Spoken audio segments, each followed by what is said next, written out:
동안 주의 은혜 가운데 평안하셨습니까? 옆에 사람을 인사하면서 사랑합니다. 축복합니다.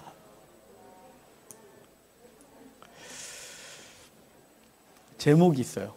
우리 제목 같이 읽겠습니다. 어린아이가 되어 어린아이를 영접하라. 아멘. 오늘 어린이 주일 같은 느낌이시죠? 왜냐하면 이 본문이 어린이 주일날 주로 사용되는 본문이에요. 사실은 어린이 주일과는 전혀 상관없는 얘기예요. 전혀 다른 얘기인데 어린아이가 등장하는 바람에 어린이 주일날 사용을 하죠. 오늘 본문은 어떤 사건 뒤에 벌어졌냐면 예수님께서 변화산 사건 뒤에 예수님께서 변화산에 올라가서 기도하시고 내려오셨을 때 귀신 들린 아이를 고쳤죠. 고치고 나서 제자들이 집에 가서 그를 못했어요. 그랬더니 기도와 금식 외에는 이런 유가 나갈 수 없다. 지난주 설교죠. 그래놓고 오늘 본문이 오늘 이야기가 마태복음만 나온 게 아니라 마가복음, 누가복음 다 기록되어 있어요. 오늘 본문에는 마태복음에는 그냥 그 사건 뒤에 곧바로 이야기가 된 것 같은데 마가복음과 누가복음에는 중간에 어떤 이야기가 하나 더 있어요. 그 얘기가 뭐냐면 예수님께서 죽으실 것을 예고하는 장면이 있었어요. 그래서 이제 죽으시면 장면이 예고되어 있는데 마가복음은 누가복음 한 부분만 좀 읽어드릴게요. 이 말을 너희 귀에 담아두라. 이 말을 너희 귀에 담아두라. 이 말은 이제 주님께서 변화산 이후에 내려오셔서 기도 외에는 이런 요가 나갈 수 없다고 했던 이 말. 이걸 담아두라. 그래놓고 인자가 장차 사람들의 손에 넘겨지리라 하시되 그들이 이 말씀을 알지 못하니 이는 그들로 깨닫지 못하게 숨긴 바 되었음이라. 또 그들은 이 말씀을 묻기도 두려워하더라. 제자 중에 누가 크냐 하는 변론이 일어났다. 그래요. 그러니까 지금 예수님은 두 번째 순환을 예고했어요. 난 예루살렘에 가서 죽을 거다. 이거 두 번째 하는 거예요.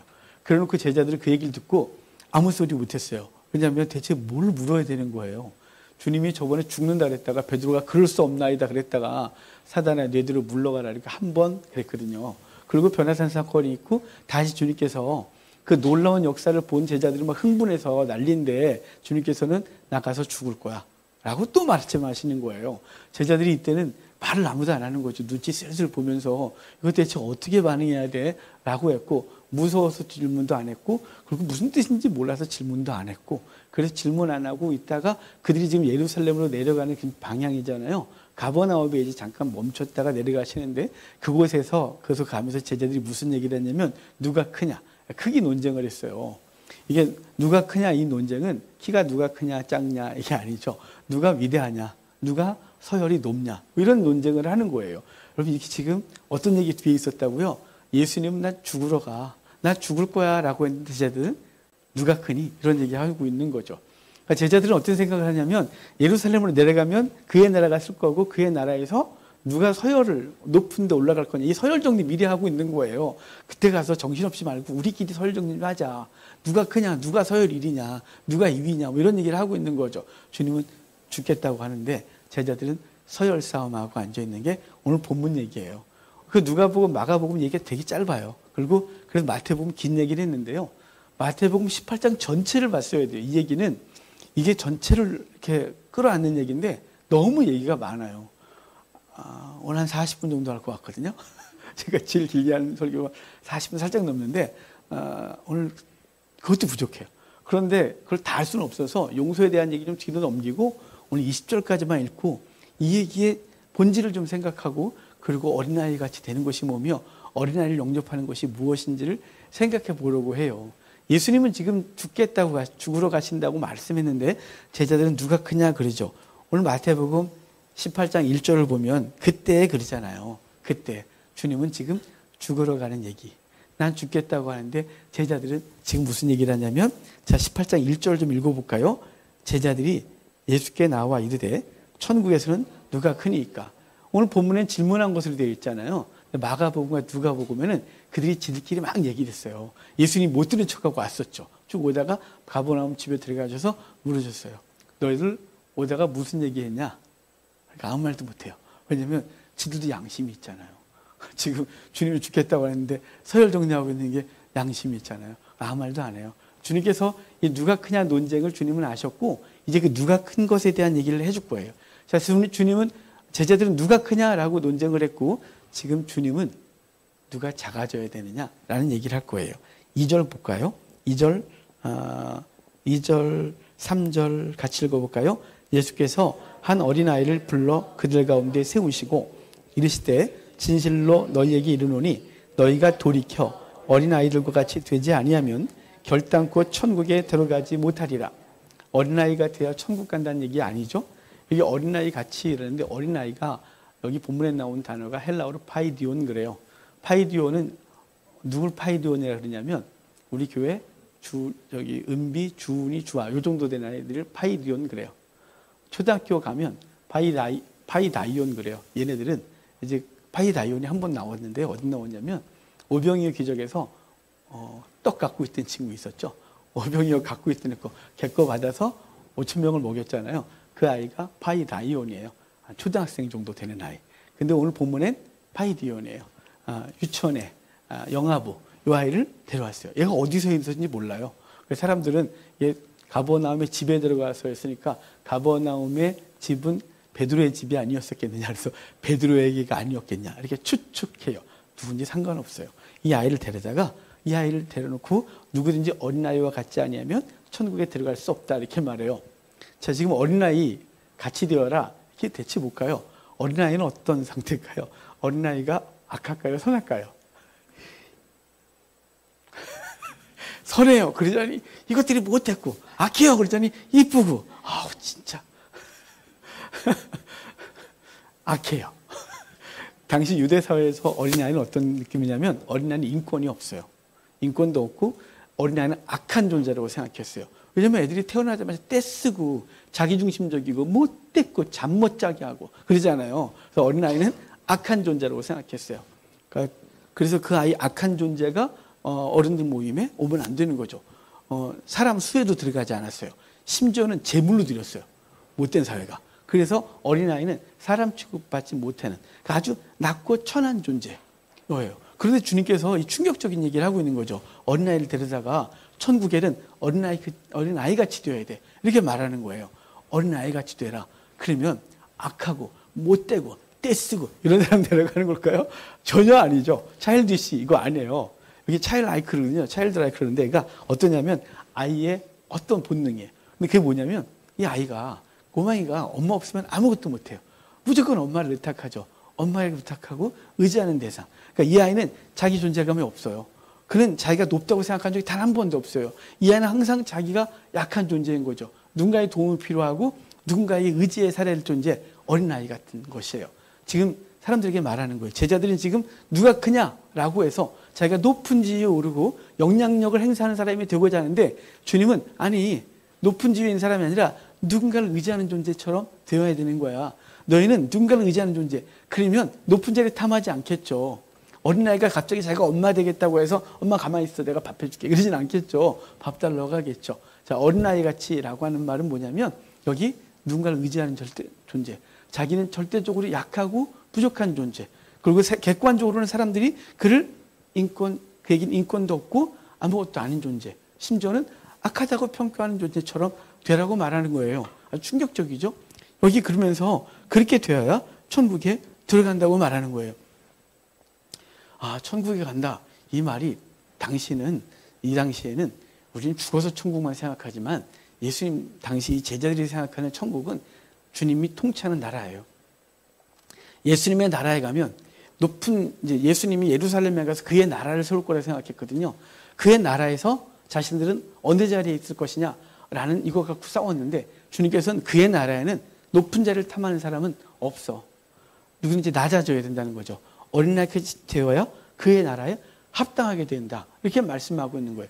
마찬가지로 주님께서 통치하는 교회 공동체, 주님이 통치하는 성도의 공동체는 높아지려 하는 자들이 있었던 곳이 아니고 주님께서 주님 앞에 자신을 낮추고 그 공동체에서 자신을 낮추는 사람들이 그의 나라에 합당한 존재가 되는 거죠. 교회 문제는 어디서 나오냐면요. 크고자 하는 것에서 문제가 발생돼요. 높아지고자 하는 것에서 문제가 발생되죠. 여러분 제가 오늘 예배 전에 아주 결단의 기도라고 올라왔어요. 왜냐면 이렇게 둘러봤더니 오늘 너무 많이 안 왔어요. 마음이 여러분 목사는요. 자리가 비면 여기가 뻥끗한 것 같아요. 뻥! 잘 들으세요. 오늘 집에서 예배 드리는 분들 뻥! 뻥끗한 것 같은 거예요. 그래서 주여 숫자의 노예에서 벗어나게 하소서. 주여 규모의 노예가 되지 않도록 하옵소서. 오늘도 한 영혼 보고 설교하고 이거 올라왔어요. 여러분 우리는 뭐의 노예냐면요, 높아지고 영향력을 행사하고 싶은 것에 노예가 되고 싶어하고 그렇게 되고 싶어요.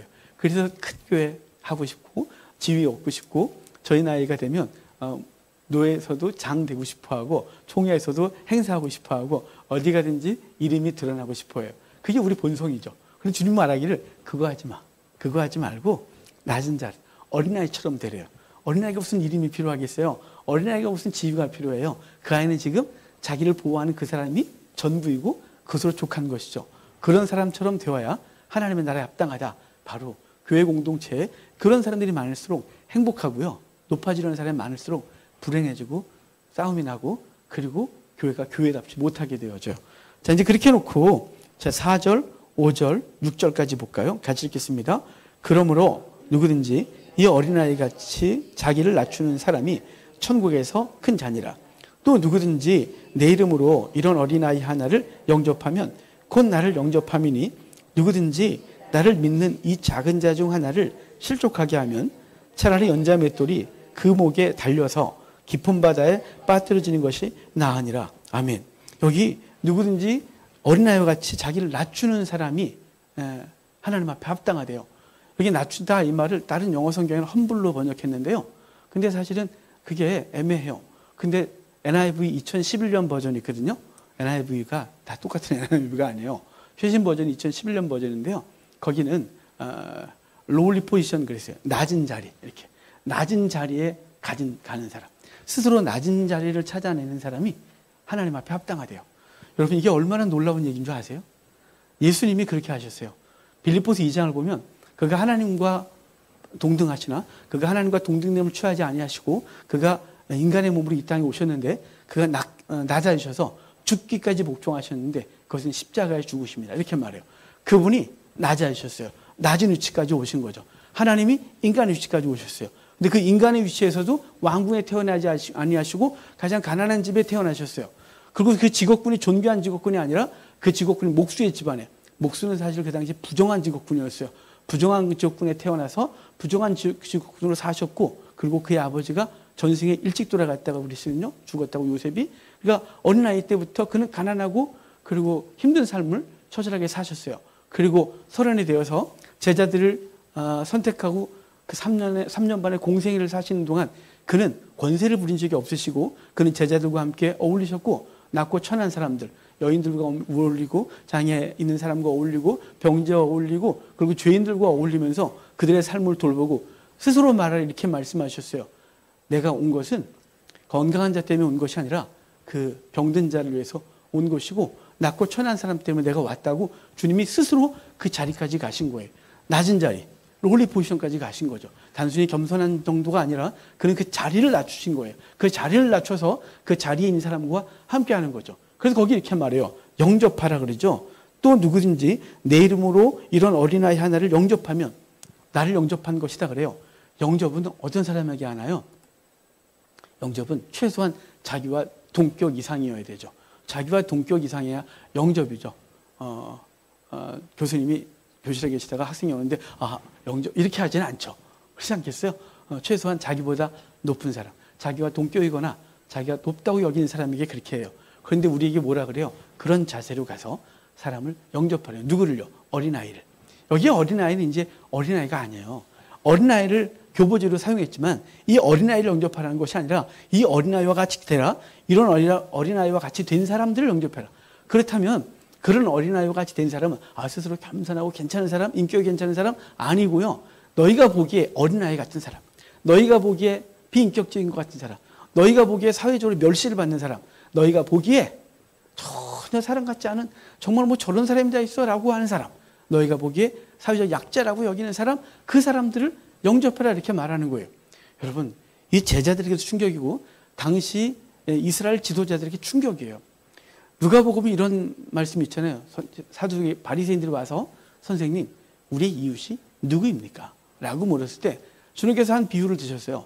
선한 사마리아인의 비유. 그걸 다 하면 시간이 너무 갈 거니까 그 결론에서 주님께서 뭐라 했냐면 이 중에 너희의 이웃이 누구냐? 그러니까 선을 행한 자니이다. 너희도 이와 같이 하라 그래서 너희도 이웃이 되라. 너희도 그들의 이웃이 되라. 강도받는 자의 이웃이 되라. 그러니까 주님께서 말씀하셨던 거예요. 그러니까 지금 너희가 낮은 자를 영접해라. 어린아이를 영접해라. 이 말은 사회적으로 낮고 천한 사람들을 영접하라는 거예요. 영접하려면 자기를 어디 자리 가야 돼요? 그들보다 낮은 자리. 최소한 그들과 같은 자리에 서거나 그들보다 낮아야 그들을 영접하는 자세로 살아갈 수가 있는 거죠. 제가 수도 없이 말했지만 교회는 효율을 따지면 더 이상 교회가 아니다고 했어요. 교회가 효율을 따진다는 게 뭘까요? 효율을 따지면 어떻게 해야 좋은 사람들이 많이 모이냐, 어떻게 하면 사회적 지위가 있는 사람들이 모이고 어떻게 하면 돈 많은 사람들이 모여서 교회를 더 활성화시키느냐, 이게 효율을 따지는 거예요. 교회는 효율이 아니라 영혼을 돌보는 곳이라 그랬죠. 그래서 교회는 낮고 천하고 힘없는 사람들이 교회에서 살아나야 하는 것이에요. 그 사람 때문에 나름 세상 눈으로 보기에 건강하다고 여기는 사람들이 이 교회는 불편해. 가면 괜찮은 거예요. 괜찮아요. 그들이 가서 예배할 곳은 넘쳐나요. 하지만 교회가, 진정한 교회는 주님이 낮은 자리에 가셔서 우리 같은 걸 영접하셨듯이 우리도 낮은 자리에서 낮고 천하고 힘없는 사람들, 눈물 흘리는 사람들, 누군가의 위로가 필요한 사람들을 영접하고 그들에게 친구가 되어주고 힘이 되어주는 것. 그 주님께서 오늘 본문에서 말씀하시는 제자들은 높은 지위, 사람들한테 영향력을 행사하는 자리에 서고 싶었으나 주님은 그게 아니라 낮은 자리까지 가라고 하고 낮은 자리에서 그들을 영접하는 자가 되라, 이렇게 말씀하고 있는 것입니다. 그러므로 저와 여러분의 삶의 자세가 사회적으로 괜찮은 사람들과 친구가 되어지려는 이 본성을 좀 내려놓고 그렇지 못한 사람들에게 친구가 되기 위하여 자기를 낮추고 그들의 삶을 이해하고 그들의 아픔을 이해하고 그들과 함께하는 우리가 되어야 되는 것이 주님이 원하시는 참된 교회, 주님이 원하시는 제자의 삶이라고 말씀하고 있는 거예요. 그런데 6절, 7절 쭉 하면 좀 충격적인 얘기를 해요. 만약에 너희가 이 소자 중 이제 어린아이에서 소자, 작은 자 됐는데 이 작은 자는 영향력이 없는 사람이에요. 어린아이는 작은 자로 이제 변환됐거든요.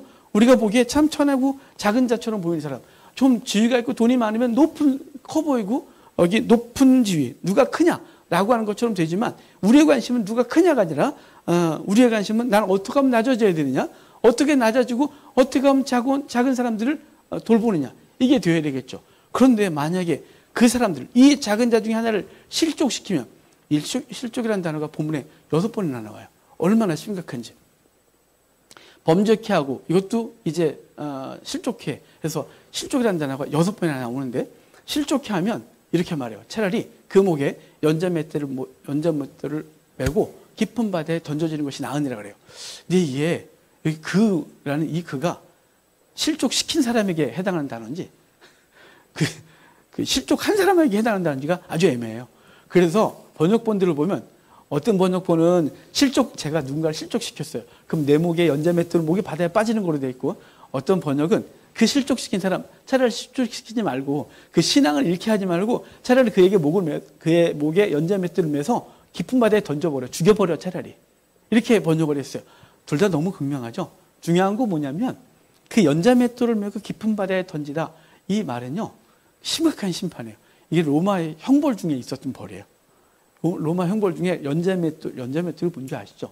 이렇게 삼손이 이렇게 했던 거 아니에요? 삼손이 이거 했어요.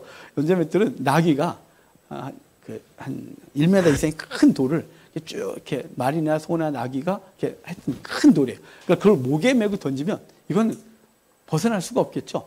여러분, 고대 때는 시신을 장례 치러야 되는 것이었어요. 왜냐하면 그 시신이 이제 스틱스강을 건너서 영원한 세계를 가야 됐거든요. 그러니까 시신이 없으면 영원한 세상으로 못 가는 거예요. 그래서 고대 때 전쟁을 하다가도 잠깐 멈추고 시신을 수습했어요. 왜냐하면 그들을 저승으로 보내줘야 되니까 동전을 눈에 넣기도 하고 입에 넣기도 해서 보내줬는데, 로마 형벌에 연자맷돌을 매서 바다에 던져주는 건 그것도 못하게 하는 거예요. 아주 끔찍한 형벌인 거죠. 시신도 못 찾는 형벌. 이 형벌을 주래요. 차라리 끔찍한 형벌로 그를 죽여. 아니면 네가 죽든가. 이게 무슨 얘기일까요? 실족이 그만큼 심각한 거라는 거죠. 여러분, 교회 내에서 누군가가 실족을 해서 교회를 떠나면 그 영혼은 어디로 가는 건가요? 지옥으로요. 차라리 지옥 보내지 말고 그 육신을 죽여. 지옥 보내는 것보다 육신 죽이는 게 낫지 않을까? 라고 말하는 거예요. 또는 지옥을 보내는 네가 죽어. 네가 죽어. 왜 사람 실족을 시켜서 그 영혼을 영원한 지옥 형벌을 받게 해? 왜 주를 떠나게 하니? 네가 죽는 게 낫지. 라고 말하는 것을 번역할 수 있겠죠. 여러분, 그러니까 실족시킨다, 이 말은 왜 실족시킬까요? 어린아이가 사람을 대할 때 자기가 큰 자라고 생각하고 상대방을 멸시하고 무시해서 그 영혼에게 상처를 주어 그 영혼이 주를 떠나고 공동체를 떠나서 그 영혼이 실족된 거죠. 그걸 말하는 거예요. 그러니까 이 사람의 자세는 자기가 크다고 여긴 사람들은 상대를 낮춰보고 그 사람들을 무시하고 멸시함으로 하나님 앞에서 그를 떠나가게 한다면 그 도리어 자기가 낮은 사람으로 되어 자기가 낮은 자리에 위치로 가서 사람들을 영접하면 그 영혼들의 생명을 건지는 것이라 자기에게 생명을 건지는 차원에서 이 얘기를 하고 있는 거죠. 그러면서 8절 9절에요. 여러분 너무 많은 양을 잡았나요? 내 손이나 내 발이 범죄하거든 찍어버리래요. 이거 자르래요. 그 다음 내 눈이 범죄하거든 뽑아버리래요. 그럼 그렇다고 집에 가서 누군가 자르고 막 이러고 돌아다니지 마세요. 그런 얘기가 아니고 여러분 여기서 은유적인 표현이에요. 손과 발은 뭘 말하는 거냐면 그들의 적극적인 행위예요. 인간의 적극적인 행위를 손과 발로 표현하는 거예요. 뭐 하는데요? 누군가를 실족시키는데 적극적으로 손과 발을 행했다면 실족시키는 그거 잘라버려. 눈은 어떻게 실족시키는 걸까요? 여러분 눈으로 실족시켜 보셨어요? 이런 거 있잖아요. 아유 진짜 이거 이 눈빛으로 사람을 죽여. 차라리 말이 나요. 눈빛으로 그러면 그 눈빛으로 죽는 거 있잖아요. 그러니까 그렇게 해서 누군가를 실족시킨다면 그 눈 뽑아버려. 이렇게 말하는 거죠. 그래서 차라리 너가 그 영혼을 실족시켜서 하나님 앞에 형벌을 받지 않는 게 낫지 않겠어? 라고 해서 지금 10절까지가 작은 자를 어떻게 영접하느냐, 작은 자를 어떻게 섬기느냐에 대한 얘기를 해주고 있는 거예요. 실족시키지 마라. 당시 사회 제자들은 높은 위치에 서서 그런 걸 누리고 싶어 했는데 주님은 아니야, 낮아져 라고 했는데요. 이 작은 자를 영접하는 것, 그 영접하는 게 무엇이냐에 대해서 이제 12절부터 14절까지 얘기가 있어요. 여러분 여기 양 100마리 중에 양 한 마리를 잃어버린 사람의 모습이 있어요. 그럼 양 100마리 중에 양 한 마리를 잊어버렸대요. 그래서 99마리를 산에 두고 한 마리를 찾아 나서는 사람에 대한 얘기를 하고 있거든요. 사실 이 한 마리는 귀하지 않아요. 양치기에게 한 마리는 아무것도 아니에요. 귀하잖아요. 그러지 마세요. 왜냐하면 당시 양치기는 돈을 받고 양을 쳤어요. 100마리 중에 20마리를 잃어버려도 주인한테 책임을 안 지겠다고 각서를 바꾸서 쳤어요. 그러니까 100마리를 양을 치다가 20마리가 뭐 낭떠러지에 떨어져 죽든지 짐승에게 잡혀 먹든지 간에 책임을 묻지 않겠다고 각서를 써줘야 양을 맡았어요. 자, 양을 맡고 키우다가 쭉 왔는데 이거 양을 다 몰아놨는데 한 마리가 안 보이는 거예요. 저녁이 됐는데 여러분 이때는 나가면 안 돼요. 이때는 양 찾으러 나갔다는 이 목자가 죽을 수 있어요. 산짐승에게, 이리떼에게, 그 밤 짐승에게 죽을 수가 있는 거예요. 그런데 이 사람은, 이 목자는 바보같이 누가복음 15장에서 이걸 좀 길게 말해주고 있거든요. 이 사람은 지 잃어버린 양 하나를 찾겠다고 나가서 그 양을 찾아온대요. 자, 잃어버린 양이 누굴까요? 잃어버린 양, 그 사람이 앞에선 작은 자, 그 앞에서는 어린아이 같은 사람인 거예요. 자, 유대 공동체에서는 율법을 지키지 않고 율법 외의 사람들을 버리는 거예요. 이렇게 출교시켜버리고 공동체에서 떠나가게 하는 거죠. 몸에 병이 있거나 장애가 있으면 회당 예배 못 와요. 성전에 못 들어와요. 버리는 거죠. 근데 주님은 뭐라는 거예요? 그걸 잃어버린 양이라고 하는 거죠. 99마리가 있지만 그 한 마리 양, 그 한 마리 잃어버린 양, 작은 자, 그 너희가 보기에 멸시받을 마땅하다고 한 사람, 그 사람을 영접하여 찾아내는 것, 그것이 잃어버린 것을 찾아내는 것, 이것을 영접하는 것이다, 이렇게 말하는 거예요. 여러분 우리 주변에 잃어버린 사람 있지 않아요? 여러분 보시기에 저 사람하고는 같이 지내고 싶지 않아. 그 사람 잃어버린 거예요, 이미. 저 사람 우리 교회 내가 불편할 것 같은데 그럼 저 사람 전도대상자에서 빼놓고. 아니요, 여러분 이미 그 사람을 버리고 있는 거예요. 잃어버린 영혼 99마리 중에 한 마리가 지금 헤매고 얼마 있으면 짐승에 잡혀 죽을 텐데 죽든지 말든지 난 별 책임 없어. 아직도 19마리 더 잃어버려도 난 책임이 없어 라고 하는 것이 지금 잃어버린 양을 귀하게 여기지 않는 존재인 것이죠. 그래서 14절에 그 이야기 속에 14절의 결론, 거기 좀 볼까요? 잃어버린 양을 찾는 것에 대한 얘기를 해놓고 14절이 결론인데 같이 읽어봐요. 이와 같이 이 작은 자 중에 하나라도 잃는 것은 하늘에 계신 너희 아버지 뜻이 아니니라. 자, 잃는 것은 아버지 뜻이 아니라. 그럼 뭘까요? 그 영혼을 찾아내야 되는 거죠. 너희가 교회 내에서 보기에 잃어버린 양 같은 존재들이 있죠. 뭐 공동체 오면 시끄럽게 하고 상처만 주고 말을 함부로 해갖고 자꾸 아프게 하고 뭐 이런 거. 그런 사람이면 내주고 싶지 않겠어요? 이 녹음되는 분 있어서 거기서 좀 저희 이제 강의하는 학교에서 이제 교수진들을 막 하다가 제가 아는 분 한 분을 이렇게 몇 분을 모셨어요. 근데 이분이 원칙주의자예요. 그래서 수업에 이렇게 불성실하게 하면 공부하기 싫으면 나가요. 그렇게 공부하려면 그만해요. 두 명이나 실족했어요, 학교에서. 그래가지고 우리 막 수습하느라 난리가 났어요. 이분이 틀린 말은 아닌데 이거 있잖아요. 나가 막 이러는 거죠. 내쫓아가 막 이러는 거죠. 근데 학교 측에서 난리가 났어요. 한 사람이 얼마나 귀한데 요새. 그러니까 이제 그러는 거죠. 그러니까 여러분, 우리는 뭐냐면 우리 기준이 정해져 있어요. 우리가 기준이. 이 정해져 있고 그 기준에 미치는 사람들은 내보내야 되는 거죠. 잘라내야 되는 거예요.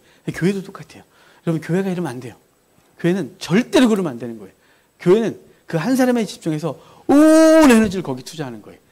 한 잃어버린 양이 우리 가운데 있어요. 그 잃어버린 양, 그러니까 이 하나님의 말씀에서 떠났거나 우리 마음에서 잃어버린 그 영혼을 버리는 것이 아니라 그 영혼을 찾아내는 거예요. 그것이 하나님의 뜻이다 이렇게 말하는 거죠. 그런데 그 잃어버린 양이 대체 누구냐?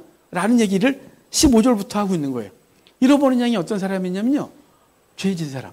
그 사람을 밀어내고 싶은 거죠. 교회 내에서 자꾸 불편하게 하고, 그리고 우리 주변에서 범죄하는 사람, 그 바르지 않은 사람, 이 사람이 생겼을 때 이제 그 영혼을 밀어내는 것이 아니라 그 영혼을 찾아내는 거예요. 그 영혼을 찾아내는 거예요. 우리 안에 있는데 어떻게 찾아요? 아니, 우리 안에 있지만 그 영혼은 범죄 가운데 잃어버려졌고, 그 이미 하나님의 말씀에, 하나님의 은혜 가운데서 벗어나서 있는 거예요. 몸은 여기 있어도 그의 삶은 죄 가운데 있으니까요. 그 잃어버리는 영을 찾아내는 이 방법은 뭐냐면, 너가 먼저 개인적으로 가서 설득하래요. 그건 아니에요. 그렇게 살면 안 되는 거예요. 라고 했는데 듣지 않는데요. 그래서 듣지 않거든. 그런데 이 말이 뭐냐면 헬라어의 뜻이 무시하다는 뜻이에요. 네가 가서 집사님 그렇게 사시면 안 돼요. 집사님 그렇게 사는 건 하나님 뜻이 아니에요. 라고 했는데 니나 잘 살아. 라고 무시하면 이제 안 되겠다 싶은 거죠. 두세 사람이 가서 다시 한대요. 근데도 또 안 듣는데요. 그럼 온 교회가 가서 한번 하래요. 근데 안 듣는데요. 그러면 뭘 하는지 볼래요? 자, 여기 무서운 얘기예요. 17절. 17절 같이 읽어요. 만일 그들의 말도 듣지 않거든 교회 말도 듣지 않거든 이방인과 세리와 같이 하기라. 자, 이방인과 세리와 같이 하기라는 건 이게 얼마나 충격이에요. 이방인과 세리는 죄인 중에 괴수고 이방인의 접촉 금지. 이 무슨 말이냐면 교회가 그 사람하고 거리를 좀 둬라 이런 뜻이에요. 거리를 두라 이 말은 그 영향력에서 좀 벗어나고 그를 외롭게 해서 한편으로는 그를 외롭게 해서 그가 무엇이 잘못된지를 깨닫게 하려는 거예요. 그럼 내쫓으라는 뜻일까요? 여기까지 보면 내쫓으라는 것 같죠? 그 다음에 적극적인 찾아냄이 있어요. 가장 적극적인 찾아냄. 그게 19절부터 20절까지예요. 19절부터 20절 한번 같이 읽어볼래요? 진실로 다시 너희에게 이르노니 너희 중에 두세 사람이 땅에서 합심하여 무엇인지 구하면 하늘에 계신 내 아버지께서 그들을 위하여 이루게 하시리라.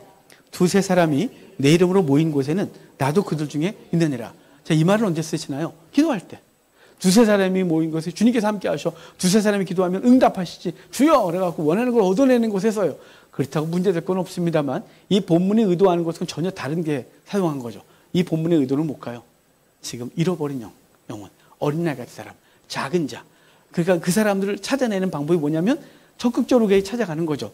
그 사람의 삶의 자리까지 가서 그 사람을 이해하고 그 사람을 죄에서 끄집어내고 실족한 자리에서 끄집어내는 거예요. 야고보서 6장 맨 마지막에도 내 형제 중에 실족한 자를 그 실족한 길 돌아서게 한 자는 그 영혼을 살리는 거라고 말씀했는데 그 영혼을 살리기 위해서 적극적으로 하는 거예요. 너 혼자 안 돼? 그럼 두세 사람이 가. 안 돼? 교회가 다 해봐. 안 돼? 그럼 잠깐 놔둬. 그리고 너희는 뭘 하니? 기도해. 너희는 기도하는 거야. 기도하는데 두세 사람이 모여 내 이름을 기도하면 무엇인지 구하면 응답하겠대요. 그 무엇인지가 뭘까요? 돈, 명예, 권세 이걸까요? 제발 그런 거에 멈추지 말라니까요. 우린 기복주의에 쩔어갖고 앞뒤 다 잘라내고 맨날 무엇인지 무엇인지 하는데 여기서 무엇인지 누구든지 기도하면 무엇인지 기도하면 뭘까요? 그 사람의 죄가 무엇인지 그 사람이 연약에 빠져 있는 것이 무엇인지 그 사람이 실족한 상황이 어떠하든지 간에 너희가 기도해. 그러면 내가 응답하리라. 내가 너희들 중에 있느니라. 너희가 지금 기도할 게 뭐예요? 너희가 기도할 게 영혼 때문에 기도하는 거죠. 잃어버린 영혼 하나 찾겠다고 기도하는 거 적극적으로 기도해. 내가 그러면 할게. 라고 하면서 18절 알고 넘어왔는데 이 18절이 우리 가운데 정말 놀라운 권세를 주셨어요. 18절 같이 봐요. 진실로 너희에게 이르노니 무엇인지 너희가 땅에서 매면 하늘에서도 매일 것이요 무엇인지 땅에서 풀면 하늘에서도 풀리리라. 뭘 풀고 뭘 매요? 본문에서 영혼을 풀고 영혼을 매는 거예요. 잃어버린 영혼을 찾아내는 것, 푸는 것, 잃어버린 영혼을 버리는 것, 매는 거예요. 그러니까 너희가 풀래요. 푸는 방법이 뭐예요? 그 사람이 죄 가운데 묶여 있잖아요. 한 사람이 잃어버린 영이 그 어린아이같이 세상에 버림받고 그리고 누군가의 도움이 필요한데 우리는 그걸 배척하는 거죠. 그걸 멸시하는 거예요. 그가 죄가 있다고 버려버리는 거예요.